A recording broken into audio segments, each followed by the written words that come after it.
Welcome back to the channel, everyone. So today I'm going to be doing my top 10 two-player games of all time. Now this list is going to be only two-player games. So if there's a game that plays best only at two, I didn't put it on here because it's not meant to be a two-player game, except there's one exception of a game that's on here, and I'll explain it in a bit. I love two-player games a lot. I feel that two-player games can feel very tense. They're quick. Well, some of them can be played really quick, and I feel that most two-player games have a ton of replayability, which is, to me, most important when purchasing a game. So let's get right into it. We're gonna start with number 10. Is a tug-of-war game by Paolo Mori. It's a game that's right over here, and it's called Blitzkrieg. Now, Blitzkrieg and Caesar both came out, I believe, about a year apart from each other. I like Blitzkrieg a little tad bit more, and I love Caesar. I think Caesar is a great two-player game, but I felt Blitzkrieg was a little more tense, and I think it had a little bit more meat on it. But yeah, one person plays as the Americans, the other as the Germans, and you're placing your tokens out of the bag onto a certain theater, and you just going back and forth trying to have the most influence in each part. There's special abilities that you can get. It plays in about 20 minutes or less. Both games, both Blitzkrieg and Caesar. They're two essentially different games, but I was torn picking between the two. I had to give the notch to Blitzkrieg, but I highly recommend you pick up Caesar also. Number 10 is going to be Blitzkrieg.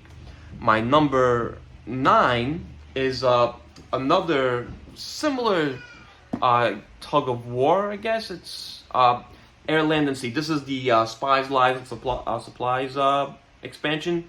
Well, it's an expansion, but it's also you could buy the game itself, but it also adds more to the base game. So this game is similar to Battle Line, where you're placing different cards on your theater. Each card has a special ability as well, and you're trying to win over that theater in the 3 rounds. Play super quick. You could play a game in like 15 minutes, maybe a little bit less.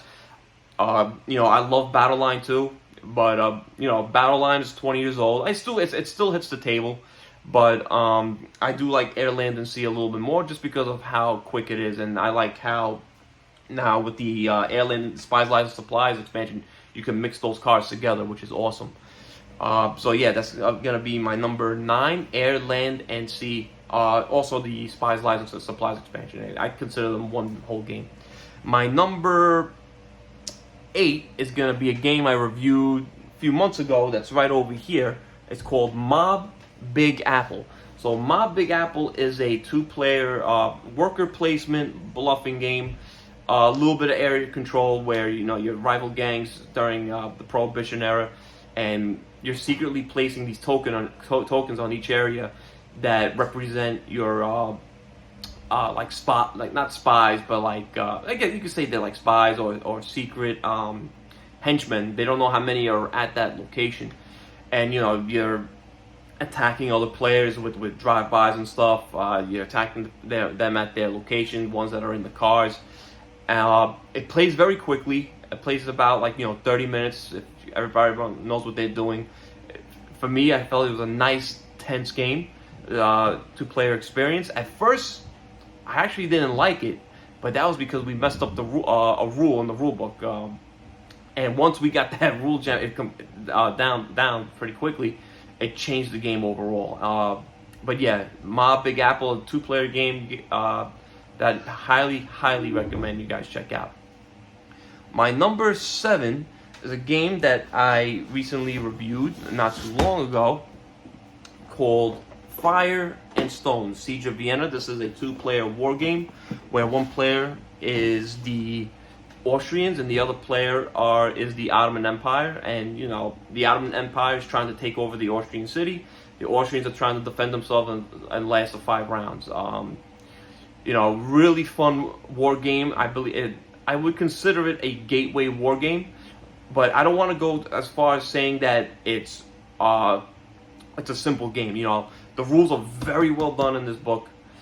I don't want to say it's a hard game to understand. There's some rules, but they give you an awesome player aid that helps you through each step. You're picking your troops when when you're fighting over an area. You're picking your troops. Who do you want to sacrifice? So you have the different action cards. It's got that war game feel to it. Nothing, no crazy components or anything, but a really fun 2-player war game. Highly suggest you guys check out. That is Fire and Stone, Siege of Vienna, and that is my number 7. My number 6 is actually another war game right over here. It is called the Shores of Tripoli. Now, not many people know about this battle or fight, but I'm sure many people know the song. But one player plays as the U.S. Marines, the other player plays as the Tripolitans. And the Tripolitans, the pirates are trying to get rich. They're trying to get 12 coins, while the Marines are trying to repel the pirates and pretty much destroy them and take over. A really simple war game. Again, another game that I feel that it's a great introduction to wargaming. No crazy components. You have these little ship meeples that are really cool. Nice map, great art. Great historical war game. They have a booklet in there that tells you everything you need to know about the Battle of Tripoli. I'm really impressed with Fourth Circle Games. They're making they're making historical games. The last one that's on Kickstarter right now, The Halls of Montezuma, looks really interesting. I'm actually looking forward to that coming out later this year. But Shores of Tripoli, a great 2-player war game. Again, simple rules too, nothing crazy. And it's a great game to get into wargaming as well. So yeah, that's going to be my number 6, The Shores of Tripoli. My number 5 is a favorite here amongst my wife and I. That is Caper Europe. This is the Kickstarter edition. I actually was lucky to find this at my local game store. But yeah, Caper Europe. You're trying to get this gang together and pull off a heist in certain areas. And the game has a ton of replayability because it comes with these 4 different cities, and they all have different cards that come out that different characters that have different abilities. There's a little bit of take that, you have certain cards that destroy other cards and stuff. But again, a really quick game. The art is fantastic. Keymaster is known for their for their art in their games, their components. But a fantastic 2-player game. Highly suggest you check it out. That is going to be my number 5, Caper Europe. My number 4 is a game that took over another game that used to be one of my top favorite 2-player games. Now, both of these games are very similar in what they do. I'll just say what the game is. So my number 4 is going to be this game right up here, Unforgiven, the Lincoln Assassination Trial. This game was on Kickstarter a few years ago. I'm surprised that it didn't get enough attention. I know Dice Tower gave it an excellent review. Me being a history buff, I had to pick it up, and I picked it up on their website. I haven't seen it at the game stores at all. I believe if you go on the website, it'll be on there. You can purchase it. It's Green Feet Games. So yeah, definitely check it out. But yeah, it's again, it takes the same formula as Seven Wonders Duel. And one player is the defense team, the other is the prosecutor, and you're trying to prosecute. The woman that's on trial is the woman that supposedly housed the guy who killed Lincoln, James Wilkes Booth. Again, my history's a little off right now. I believe that's what, but she was on trial for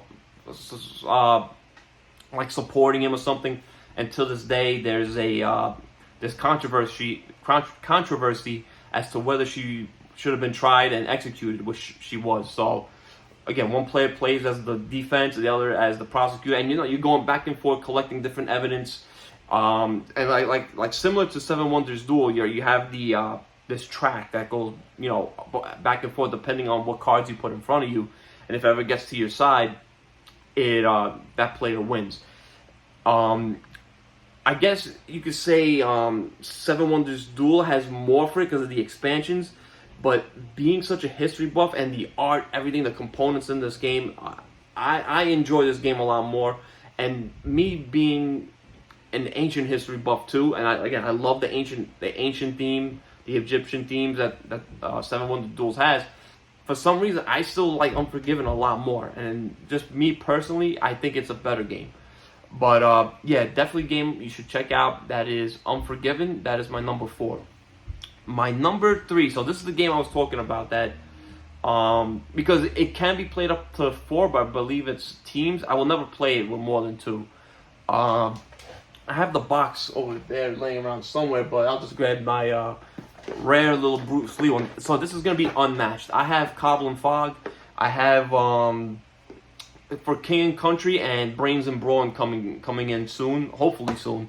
And you know the Marvel license is running out soon. But yeah, Unmatched. You get all these different characters. They have a deck of cards, and you're pretty much just duking it out, trying to drop the other player's health down to 0. A great 2-player game. You know, every character plays differently, which, you know, again, adds to the replayability. You can mix and match all the boards, all the characters together. It's just an ingenious game. It's so much fun. You know, and my wife, who's not a gamer, enjoys playing it as well. I only have the Cobble and Fog one. I don't have the other ones. Like I said, I have Bruce Lee. I have the 2 Marvel ones coming in soon. I probably want to get all the Marvel ones as well. Again, I'm a Marvel fan. But yeah, definitely check out Unmatched, one of the best 2-player games out there. So my number 2, I have it on the other side of the room. I don't want to touch it and mix up the cards. And so this is a game I like to call chess on steroids, and that is Summoner Wars. Summoner Wars is an incredible 2-player game. You know, you have this clan or group, whatever you pick, and they all have special powers. You're pretty much trying to defeat the other team's summoner, while that summoner, you know, summons out gates, other soldiers and stuff, and you're combating each other. You know, it's some dice chucking in it, but it's the fact of how much debt is in that game. They just keep releasing new content, new characters coming out. Again, it could go quick or it could go a little longer than expected. I think my last game went a little over an hour, but I still had a lot of freaking fun with it. You know, there's just so much replayability with that game. It's truly an incredible 2-player experience. If you guys have never played Summoner Wars, highly recommend you check that game out. And again, if you don't want to buy the whole box, they have sets that you can buy. Like it's just 2 characters, and you can just duke it out with one. You know, you're not gonna get the nice board with it. They're gonna give you like a paper board. But you know, if you don't like that, you know, you could check it out, and if you don't like it, you can always sell it, or you can, you know, keep it and just buy all the other sets. So definitely check out Summoner Wars 2nd edition. That's my number 2. My number 1, and this just recently became my number 1. Summoner Wars used to be my number 1. Is a game. Well, the games you see them right here. That's Undaunted Undaunted Normandy and Undaunted North Africa. Again, pretty much the same game. North Africa just adds, you know, the English and the Italians, while the Normandy has the Americans and the Germans, and North Africa also adds like cars and tanks and everything. Undaunted is just an incredible game. My jaw dropped when I played because 1, I love deck building. And 2, I love area control. And when I first saw this game, I'm like, I didn't know how this was going to work. You know, deck building, area control, you know, it's the way it goes back. But, oh my gosh, it's just so much fun. I love it. So I actually picked up Undaunted Stalingrad. I haven't tabled it yet, but I'm looking forward to playing that. I have Battle of Britain coming in a few days. Hope maybe by the time this video airs, I'll be playing that game. But yeah, Undaunted is my favorite 2-player game. It's probably going to be for quite some time unless something dethrones it. I mean, I have Marvel Dice Throne still to play. Some other, you know, 2-player games. You know, Twilight Struggle is still an incredible game, but it takes like 2-3 hours to play. You know, when I'm playing a 2-player game, I want something quick. And Undaunted Normandy, it's got everything I want. Deck building, you got combat, it's got replayability. Every scenario is different. It's got a different objective. Just an incredible 2-player game, and my favorite 2-player game of all time. and that is the Undaunted series. So that's gonna be it for today, guys. Please leave a like. Please subscribe. Leave a comment if you want. If you have any questions, leave them in the comment section. But yeah, thanks for watching. Like I said before in one of my previous videos, I'm going to be doing different content on here now. I'm adding more movies. Me and James are gonna be talking about movies. Maybe add some more other pop culture stuff. Add some short films in here. You know, stuff that I've always been passionate about. But again, board games are still one of my top passions, and I'm glad you guys are here watching this. So yeah, you know, please like and subscribe. It would help this little channel grow a lot. But yeah, I hope you guys enjoyed the video, and until next time, have a great one.